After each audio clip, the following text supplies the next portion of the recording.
Yep. Right. Hello, my name is Kendall Browning, and today's date is Tuesday, November 8th, 2011. I'm interviewing Specialist Paul Staton at Ball State University in Muncie, Indiana, about his life and military service. Sorry. All right, where were you born? Hamilton, Ohio. And did you live there? Did you grow up there? I lived there for about 8 months, and then me and my family moved down to Knoxville, Tennessee. And you lived there for the duration of your childhood? Till I was 19 when I enlisted into the Army. What were your parents like? I mean, they had their fights here and there, but all in all, they were a great family.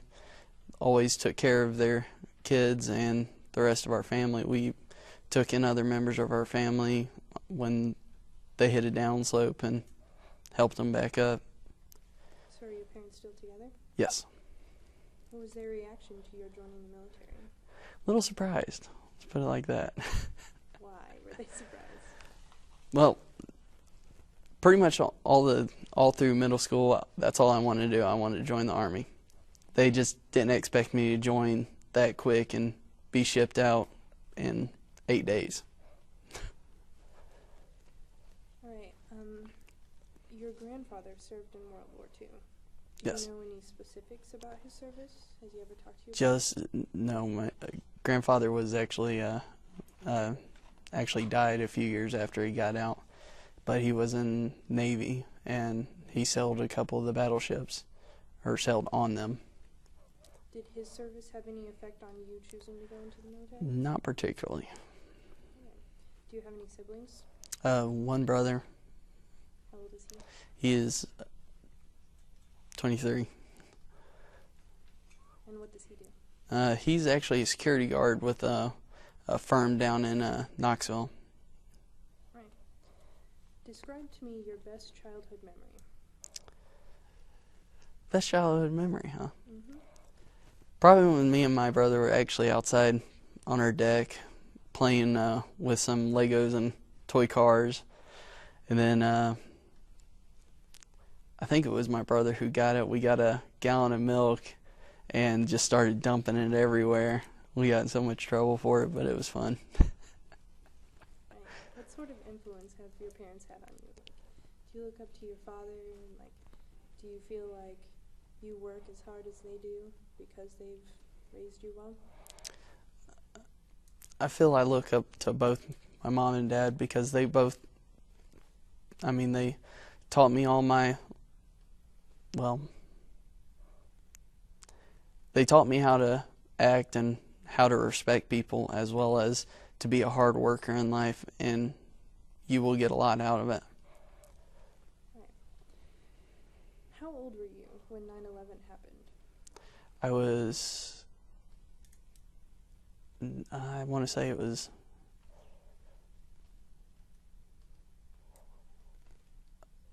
I think I was 17 at the time. What do you remember about that day? Just that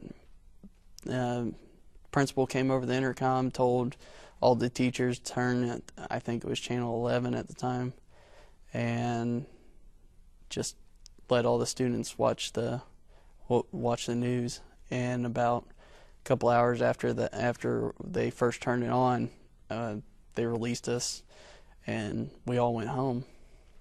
What kind of effect did that have on you? I'm not going to say it didn't bother me, but I didn't really feel it as much as a lot of people did. Yes, somebody attacked us, but none of my family or friends were actually physically there. So, it hurt a little bit seeing something like this actually affect the U.S., but not necessarily something that made me think of joining any quicker or anything like that. So it didn't have any effect on your choice because you joined No. just 2 years later? That definitely wasn't the reason why I joined. Okay. Can we change topics? Are you married? Yes. How long have you been married? About 14 months. Tell me about your wife. She's the kind, loving, just the perfect person in my opinion. She always there waiting on me always there to talk to me. I mean, I don't know how to describe it the best way, but because no words actually seem like they affect for her. What does she do? What's her job? At the moment, she is just providing care for our child that's still inside of her right now. Because I didn't want her working while she was pregnant, so she's just she is actually 33 weeks now. Doing the math is difficult. Are you excited? Yes, I'm very excited. Gonna get to that. Okay. Does she live with you on base, or do you guys live off base? On base, actually. Okay. How has being deployed affected your relationship with her? It hasn't really, because I've never actually been deployed while being married. Are you scared of being deployed now? Do you think that's gonna? I'm worried, just because I mean, when I just had to worry about my family, it was easier to kind of tune it out in situations, but it's a little bit more difficult when you got someone depending on you that's waiting for you at home. All right. Why did you choose to join the Army? If you don't mind, I'd rather not actually go into that story. Okay, you can skip over it. Okay, I want to talk about basic. Yes. Where did you go to basic training? Fort Knox, Kentucky. Okay. What was it like for you? Well, I was broken down and built right back up to be a lot stronger than I was and more of an expert in different skills I never had before. Was that emotionally stressful? At the time period, no, not really. Because I basically just shut myself down a little bit and didn't let anything outside of what was immediately going on affect me. Right. What did you miss the most when you were at basic? Just the freedom. Be able to go someplace I wanted to go and not have to worry about taking people with me. Right. Do you still have friends that you made while you were in basic training? Yes. Do you talk to them often? Are they part of your unit now? None of them are actually a part of my unit now. I used to talk to them a lot, but since they moved to a different duty station, I actually don't have their contact information now, so it's been a little bit more difficult to keep in contact. Right. Where did you go after basic? What was your timeline after that? I went to AIT in Aberdeen Proving Grounds. I stayed there for about 3 months to do my mechanical training as a 91 hotel. Well, at the time, 6-3 hotel. And then about 3 days before we actually left, I got my orders to go to Schweinfurt, Germany. Right. How did you become a track vehicle mechanic? It's just when I actually went into MEPS for the training process of am I eligible to come in, they ran a background check, they had me do the ASVAB and a few other different tests, and that showed me a list of all the jobs I was actually available to. And when I looked at them, I was looking to get a skill that I've never done before, because I've done a little bit of carpentry and all these other little things, but I've never worked on vehicles. So I looked at the mechanical side, and I wound up choosing a track vehicle mechanic because it involves heavy equipment, diesel engines, and it just, in my aspect, seemed a lot cooler because I get to work on tanks.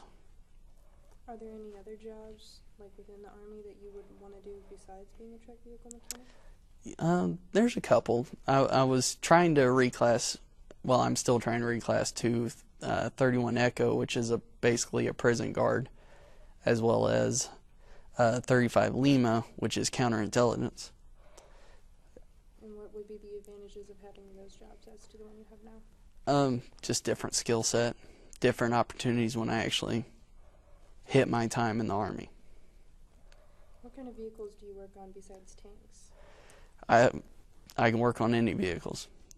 Every concept of a vehicle is the exact same, no matter if it's a civilian vehicle, all the way to the biggest or smallest military vehicle. Like when you live on base, what does your job consist of on base? It's just like the off-base personnel. When living on the base, the only difference is you can get to work or anything like that quicker. I mean, like, when you're deployed, you're obviously working on the vehicles that are out there. Do you do the same thing? Yeah. Sorry, I didn't understand that one. Yeah, we do details if something comes around, like post cleanup or anything like that. And then it's basically just relaxed life where we go to the motor pool, repair vehicles, pull services, things like that. So are there any other basic duties of being a track vehicle mechanic? No. All right. Just troubleshoot, repair, and service. What do you do in your free time on base? Mainly just hang out with my wife. There's really nothing to do outside of our base. All right. I'm going to talk about your deployment. How many times have you been deployed? Twice. And how long were your deployments? My first deployment was 15 months, and the second one was 12. All right. Where was your first deployment to? Iraq, northern Baghdad at Camp Victory. Okay. How long after basic were you deployed when you went to Germany? Once I hit ground in Germany, I had about 3 months to prep with my unit and then deploy. Did you have any reservations or fears about being deployed? At the time, I had more of a fear of not coming home, but at the same time, I knew I could trust my battle buddies on my left and right. So it kind of relaxed the fear a little bit. What kind of unit were you deployed with? The 9th Engineer Battalion. We were a combat engineer unit. So when you were deployed, did you expect to see combat? Yes. What is the makeup of an engineer unit? How many soldiers are there? I mean, it differs. Like when you're about to actually deploy, they'll start bulking up in more and more soldiers. As far as an actual number, I really could not give you an actual number. But, like, just as an example, you could have 100 soldiers just for regular time, and then once they're prepping, like 6 months out for a deployment, they won't let you PCS, or at the time ETS, and they would hold you there, as well as any new soldiers coming in would come in, so it could double or triple in size. When did you deploy for the first time? In 2006. All right. What was the trip like? What was the trip like to Germany to begin with? Where did you start from? I started from Aberdeen, had 3 flights going up there, one to Texas, and then another to, I think it was Washington, where we had an international flight out to Germany. And when you went from Germany to Iraq? Germany to Iraq, we basically flew in from Germany, had a slight layover in Ireland, and then went straight into Kuwait. From Kuwait, we stayed there, we did training, just some added training to get us prepped and climatized to the weather. And then from Kuwait, we flew right back out into Iraq. Before you went into Iraq, what was your sense of the mission you were assigned? What did you think you were going to have to do? My personal mission, what we got, I was assigned to be a gunner on any truck that I was assigned to, which at the time was a Humvee, and then as well as doing my basic job as being a mechanic in the motor pool. Did that change once you arrived? It changed a little bit. I got a lot more duties. Like I became not only the gunner for RLT or any a backup gunner, but I also became the commander's gunner as well as the first sergeant's gunner on occasions. And then my duties increased from just being a track mechanic to wheel and route clearance mechanic, as well as engineer equipment mechanics. Was that a lot more stuff for you to learn? At the moment, it was, but at the same time, everything's pretty much the same. It's just a different style piece of equipment. So I just had to adjust and learn a little bit so I could work on the equipment. All right. Did you have any thoughts or feelings about the locals before you arrived in Iraq? Not specifically. I had decided before I even joined before I even got to my unit, if I was ever to deploy, I'll save my judgment till after my deployment. So I never actually had a specific feeling towards the Iraqis or anything like that. Well, what was your judgment after your deployment? There was some good, and then, of course, there are some bad. So, how much interaction did you have with the locals? I had a lot of interaction with them between the details that we got put on. Like, they actually produced the, I'm trying to think of what they're called, but basically they're jersey barriers or concrete barriers that we put around all of our bases. They actually had the production facility there. So we had to escort Iraqis on the base and watch them actually create them. And I had a lot of interaction with the workers, as well as every time I'd go out, I'd pretty much talk to at least 10 of them. And a lot of them knew English, so it made actually talking to them a lot easier. And you get to understand them that they are 100% like us, just different culture. What was your most positive experience with the locals? Most positive experience was the one time they actually identified an IED for us, that if they had not done that, we were actually scheduled to go over that route. And when we finally got the EOD out there to dig it up, it was enough to take out about 3 Humvees because they had it daisy chained on us. Mm-hmm. How often do you think that happens?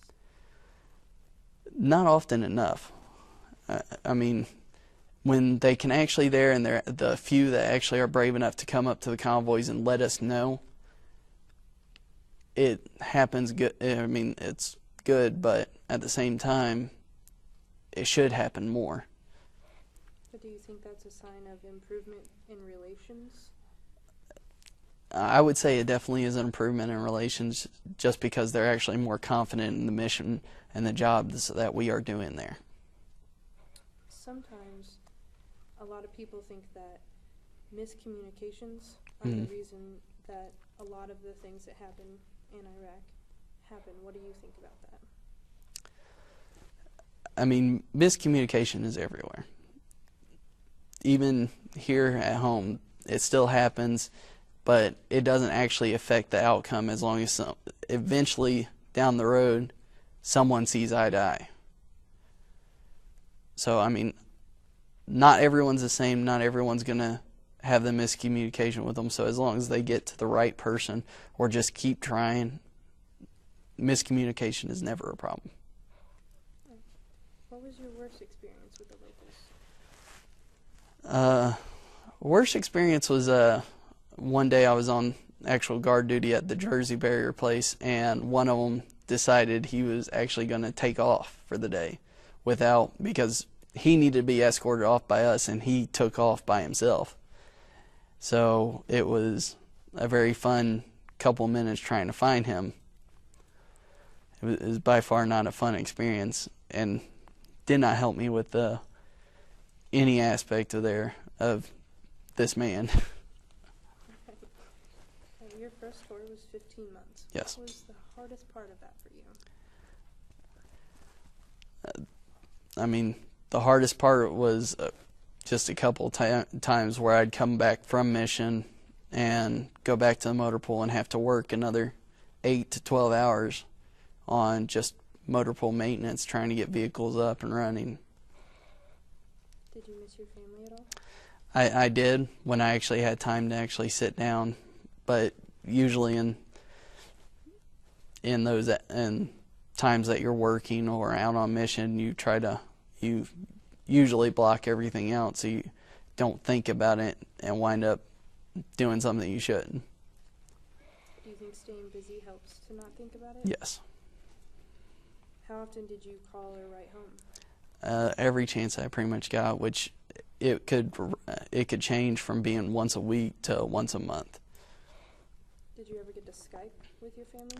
No, unfortunately, our internet connections weren't that good at the time. They seem a little unreliable from what I've heard. Yeah. All right. So when you were deployed, what was involved with working with an engineer unit? What was a typical day for you like? A typical day was when I didn't have to go on missions, I would just go to work. Well, I'd get up, do PT. After like 30 minutes or so, I'd be heading down to work and repair either the engineer equipment or basically whatever was down. And then as soon as we got done, we got everything we could get up, or we just used all our energy up. We'd go ahead and retire and go to the chews and go to sleep for the next day. Whenever I actually had to go out on mission, it was usually go out on mission. Then sometimes, depending on how long I was out, it was either go back to the room or a couple times having to stay back and continue with maintenance. All right, what did you do for fun when you weren't being busy going on missions? Mainly played on my computer. Solitaire? No, I'm a major computer geek when it comes to games, so I was playing whatever I could get my hands on. All right. What were the living conditions like? Living conditions I can't really complain about because we were in hard stand shoes, which are just basically connexes with doors and windows and AC units on them.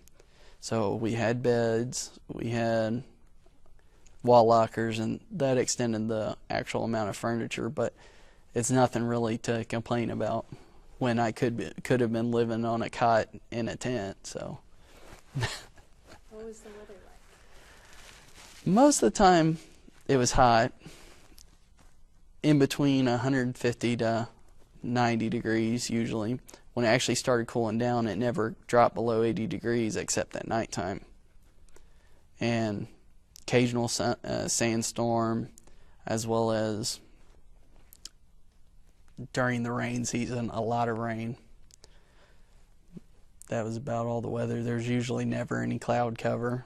So Describe to me what a sandstorm is like. a sandstorm is basically just like a blizzard. The only difference is instead of snowflakes, you got a whole lot of little grains of sand hitting you and anything that's not covered. How many of those did you experience? 3 actually.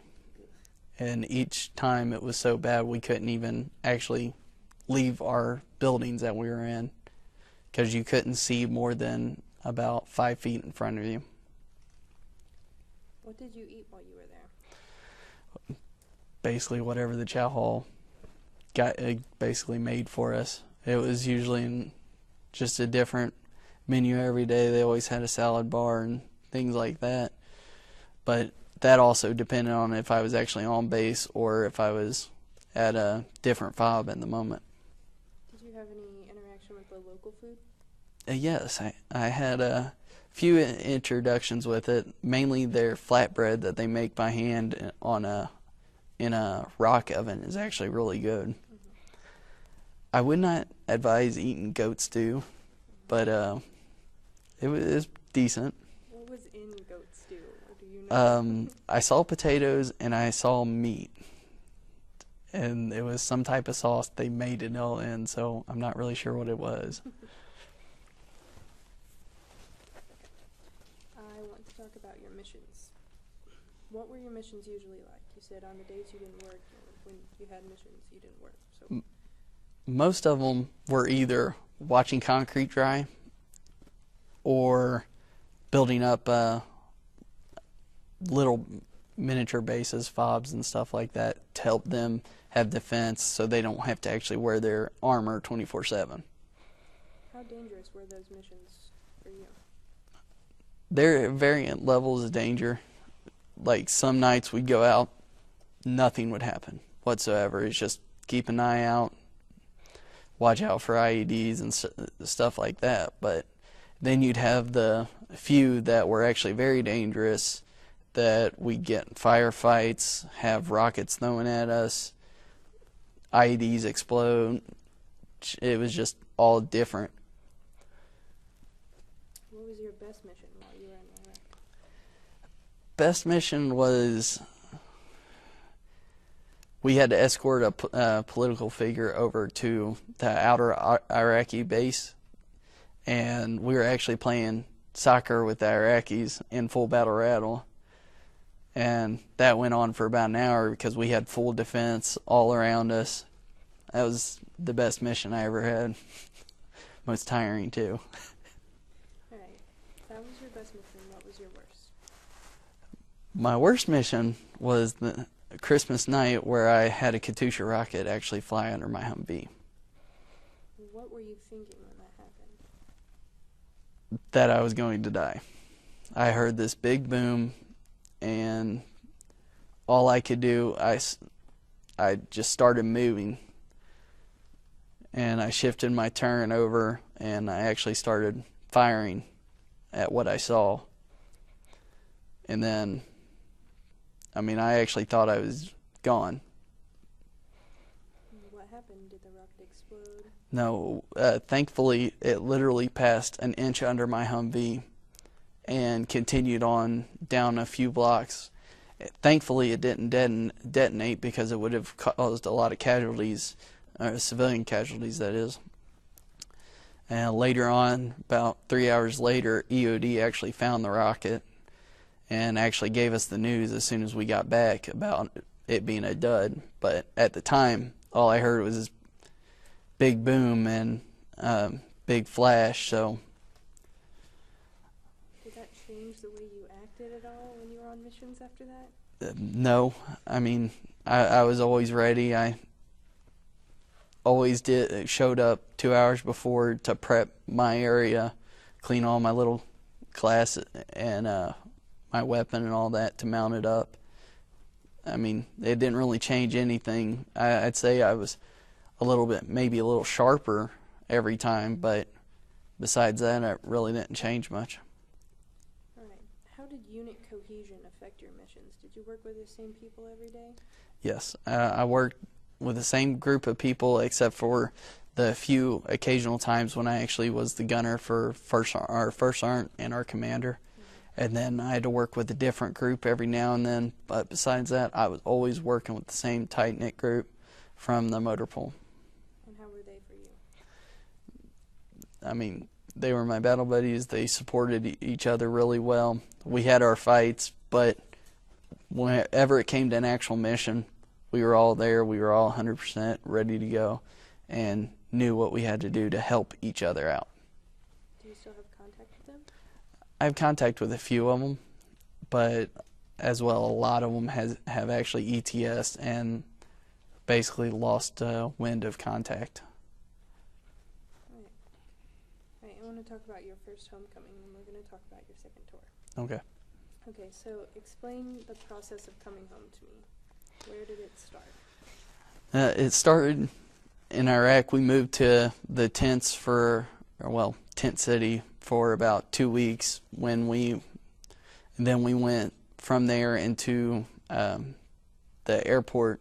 From the airport, we all flew out on a C-130 back to Kuwait. In Kuwait, we stayed in about a week and a half, and then we flew from there into Germany. It was actually a straight flight at that time. Once we hit ground there, we went from being 120 degrees to about 20 degrees because of it being wintertime in Germany. So we were all very unprepared. We got there, it was about a 6-hour bus ride from the airport to Schweinfurt, where we went over to Kahn Barracks to do a welcome home ceremony from the general. That took about 10 minutes, and then we all got back on the buses, went to our individual barracks or homes for the married personnel. And that was about it until the next day, where we had, not the next day, the day after the next day, where we had to start taking reintegration classes to get us back into somewhat civilian life. What were those classes? What did they involve? Like for the married people, they had marriage counselors and spousal interactions. For the single soldiers, we were encouraged to go into that for those who had girlfriends or boyfriends, as well as we had classes to how to interact with civilians again because it wasn't a war zone, as well as counseling and medical exams for us all to make sure we were okay. How long were you in Germany before you got to come back to the States? The first time was after I got back from the first deployment was a month, and then I went home for 30 days. What was that like for you? It was different because I had, from up till that point, I hadn't been home since I left for basic training. So I get home, the whole town's changed, nothing's the exact same, and none of my friends are even there anymore except for a few. And then my brother's got this new job. Just like everything just matured in the time I was gone. Was that a good thing, or? It was a good thing, but at the same time it was sad just because I was used to something. That's fair. What were your parents' reactions to your coming home? A little overzealous. Signs everywhere. They had yellow ribbons everywhere, a welcome home sign with about 60 people sitting in the yard waiting for me from the airport. Were they waiting for you at the airport? My dad was. They all faked it like they were out at work except for my dad. So I get home with my dad and there's like 60 people in our yard. How did that make you feel? Were you excited? Oh, it made me a little embarrassed, to be honest with you. Why is that? Just all the people sitting waiting for me, and I had no idea on it. All right. Were there any negative aspects of your homecoming? Not really. I mean, I had a lot of fun while I was at home and all that, and even though it embarrassed me a little bit, I actually enjoyed seeing that all these people actually cared enough that they waited for me. Did it take you very long to adjust from being in Iraq to being in Germany to being home? It took me majorly the time just to adapt from being in Iraq, because for about 3 months after I got back, every morning was the same routine. I thought I had lost my weapon, and that was always a big ordeal until I was fully awake. And I mean, when you're not in Iraq, you don't have to move as quick. So slowing down my life was a little bit more difficult than leaving it as it was. Were there any other things you had problems adjusting to? Not particularly. I mean, I jumped a little bit whenever I hear a car backfire just because of all the firefights we had been in, but that very quickly actually went away. Right. How did being deployed affect your relationships with your family? I want to say they actually made them a little stronger, even though I couldn't stay in contact like I wanted to. It still made it a little bit stronger and made things a lot easier on me as well as them. Were there any relationships that were negatively affected by your deployment? No, I honestly don't think there was. What do you like most about being deployed? It's easier. It's hard to explain, but instead of having to deal with two lives, being like you have your work life and then once you're off or you get released for the day, you have your civilian life. You only have one set goal and you have your mission out there, and it doesn't matter how long it takes. That's your mission. That's all you need to concentrate on until it's done. All right, so would you say you'd want to go back? Pretty much.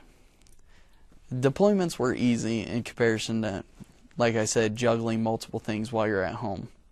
But at the same time, it was a different aspect just because, well, for both my deployments, I was single, so I didn't have as much to juggle, unlike the married people and all of that. All right, so you came home for 30 days. Where did you go after that? After that, I went right back up to Schweinfurt, Germany. And how long were you there? About 9 months, and, well, 8.5 months, and we trained back up to go to Iraq again. Is that all you did while you were there? Did you do any other activities? Well, I hung out with a couple of German buddies of mine that I had made before I went on the deployment, the short period of time. Went a lot of their parties that they had. I explored a lot of Germany. and explored a few of the other countries that were around, but it was a little bit more difficult when we came back because you required a passport to some of them. But that's about all I actually really did. What did you learn about Germany? What were some of the things that you saw? I mean, I saw a lot of the castles that they had still built up. I learned a lot about their culture, how the people are, and learned a lot about my friends that I had actually acquired through that period of time. And just in general, everything. I learned a little bit of their language, not too much, but I learned enough to get by. And I also learned that the train schedules are very confusing. Very confusing. How did you learn that? Oh, getting lost halfway through Germany, actually. How lost were you on a scale of 1 to 10? 10 being the worst, Yep. Probably a 12. Oh. All right. How long? You were in Germany for 9 months before Yes. you redeployed to Iraq. Yes. When did you redeploy?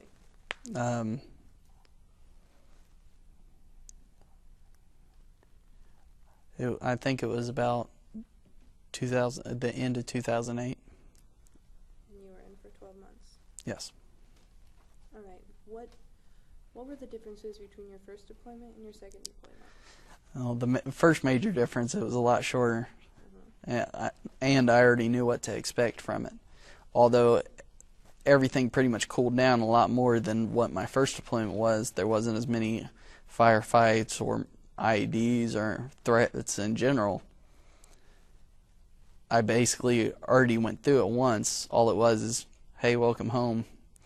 Let's do this rodeo all over again. Do you think the fact that there were less threats and less firefights and less IEDs is a sign that relations between the Iraqis and Americans is improving? Yes. I mean, there's still the groups that hate us, and they will do whatever they can to mess everything they can up. But the relationships between U.S. and Iraqis, as well as all the other coalition forces actually helping, is improving greatly.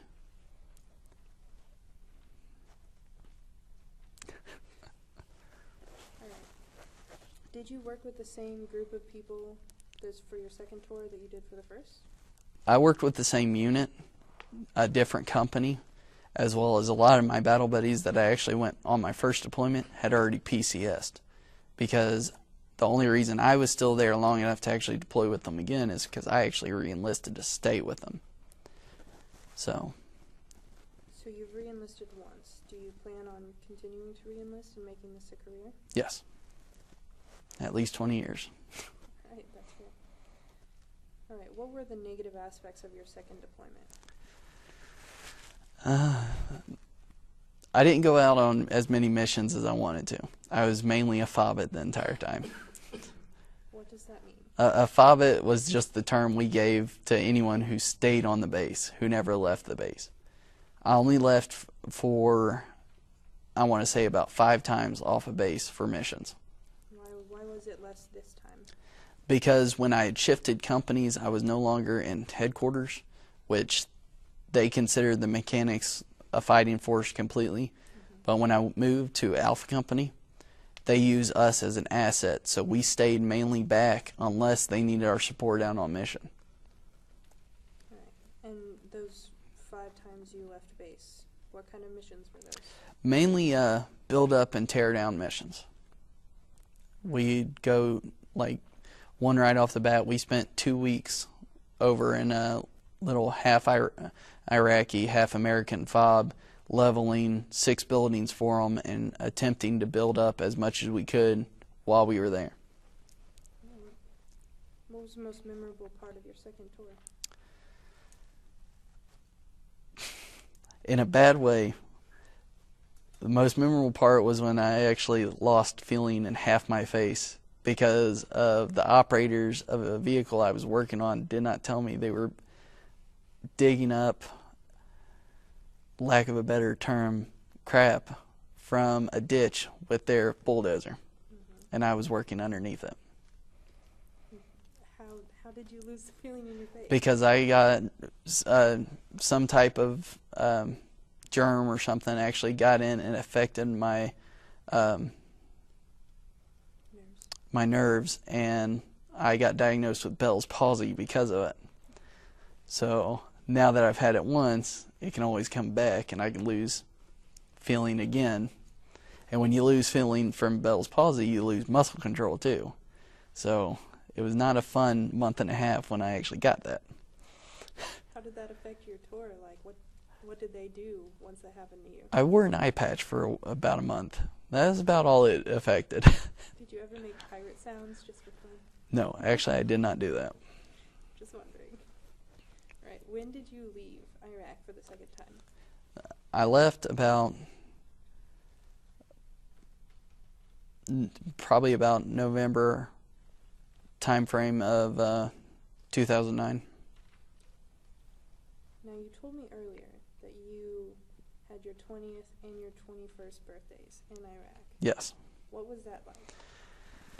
Well, I mean, you couldn't go out and celebrate or anything like that. You're just basically in your room. So, the famous thing to do in Iraq, since you can't do anything, is for everyone's birthday, they do something to you. My something just how it happened to be, I got duct taped to a cot and hung upside down from a wrecker for about 30 minutes. Is it a good birthday present for you? No, not really. All right. When you came home for the second time, did you go to Germany again? Yes, I went right back to Germany, did the classes all over again, because every time you get back from deployment, they have you go through the reintegration classes. Mm-hmm. How long were you in Germany that time? Before I went home, or about 2 weeks. Then I went home for, I think it was about 20 days.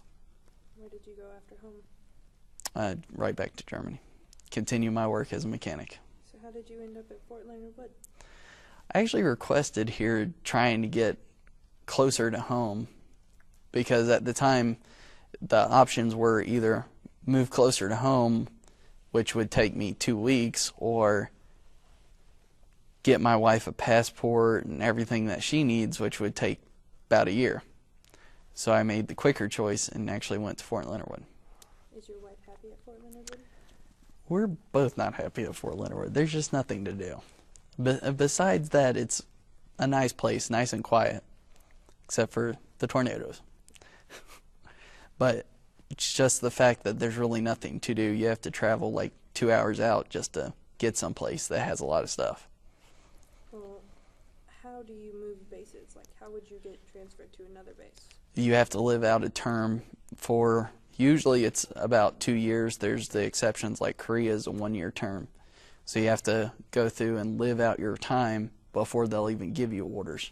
The only way to pass that is to re-enlist and put in your contract to move somewhere else. All right. How soon do you think you'll be deployed again? I honestly don't know on that one. I mean, I put my name in for the volunteer list for First ID when they actually deploy again, but until I get orders saying, hey, you're going to be leaving so-and-so months, you never really know. Do you participate in the community of Fort Leonard Wood and the surrounding area? I participate in like company events and battalion events, but I don't really go beyond that. Have your experiences in Iraq and in Germany changed the way that you interact with the community? It doesn't really affect the way I interact with people. I mean, when I'm first introduced to them, it affects me a little bit because I'm a little waver, or I don't easily talk. But after a short period of time, I'll actually open up and my guards actually go down, so I can actually be a normal person with people. Right. Okay, let's talk about current events. How do you feel about the 1st Division at Fort Leonard Wood becoming a combat unit? I'm actually enjoying it. I like our mission now better than our previous mission. Why do you like this one more? because I can actually see combat. I can actually deploy and do something besides sit at home waiting for something to happen. So, how does it affect you? Will you be deployed more? All it means is that instead of just waiting for something to happen at home, is I'll have a hard time of going on deployment. So when I actually go on a deployment and I get back, I'll have a set amount of time before I'll have to worry about going again.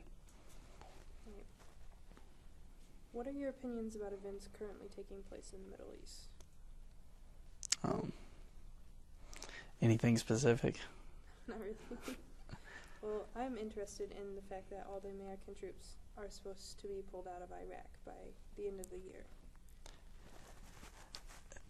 The promise can be told, but it won't happen, Why? in my opinion. Because every country we've been in, we've assisted or anything with, we have at least one base with them to not necessarily keep an eye on things, but just for safety reasons and as a footstep goes.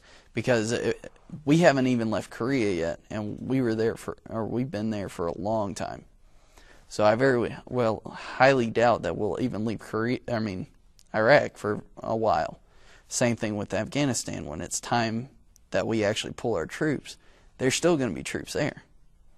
They won't have a mission. It'll be a normal activity day like it is in Germany, Korea, and things like that.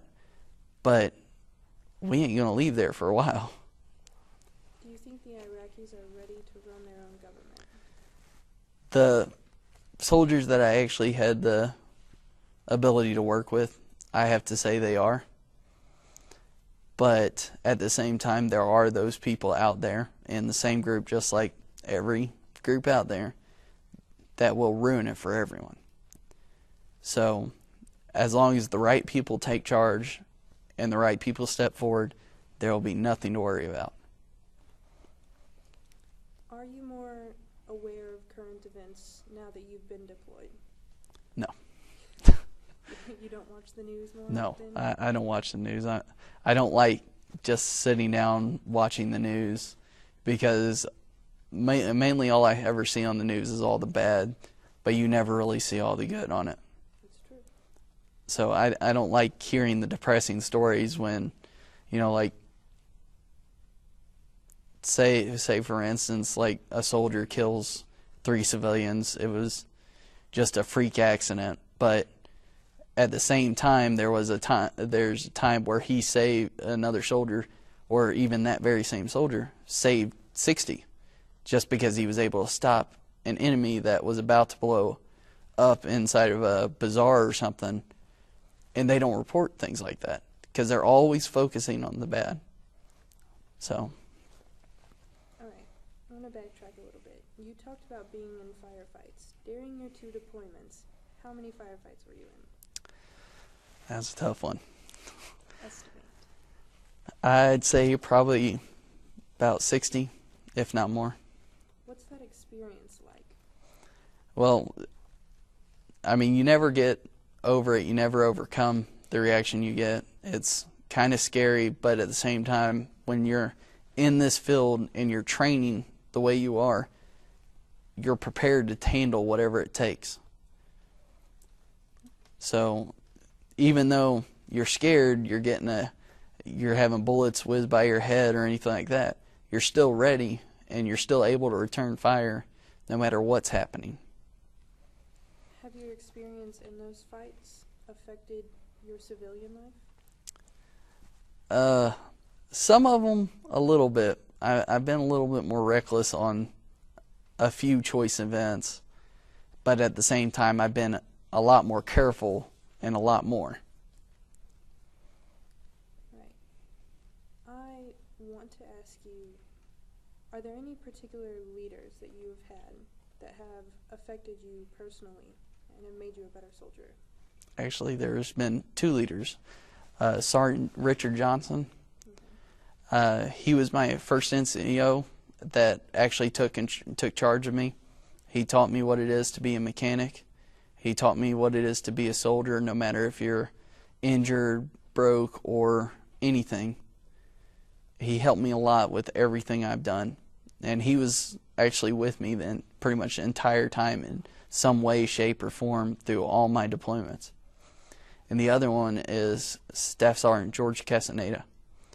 He taught me even more about me being a mechanic, more effects of right and wrong, and he was just a man of great knowledge that even just sitting with him, you learn so much from him. What are some qualities you think a leader needs to have in order to be a good leader in the military? A major quality, I'd say, is to have respect. Because to get respect for anyone, you have to earn it. You don't just get it. And I've seen plenty of set times where I've seen NCOs and officers that should not be where they are because no one respects them because of past events, what he's done, or anything like that. Now, there's some that people don't respect that deserve to be in it, but respect's a big issue with it because you can't honestly go into a firefight leading soldiers if you're not willing to be the front line. Before we close, is there anything about your life and military career that we haven't talked about that you'd like to talk about? Not particularly. All right. On behalf of myself, my family, and Ball State University, I want to thank you for participating in our project and for your service to our nation. Thank you.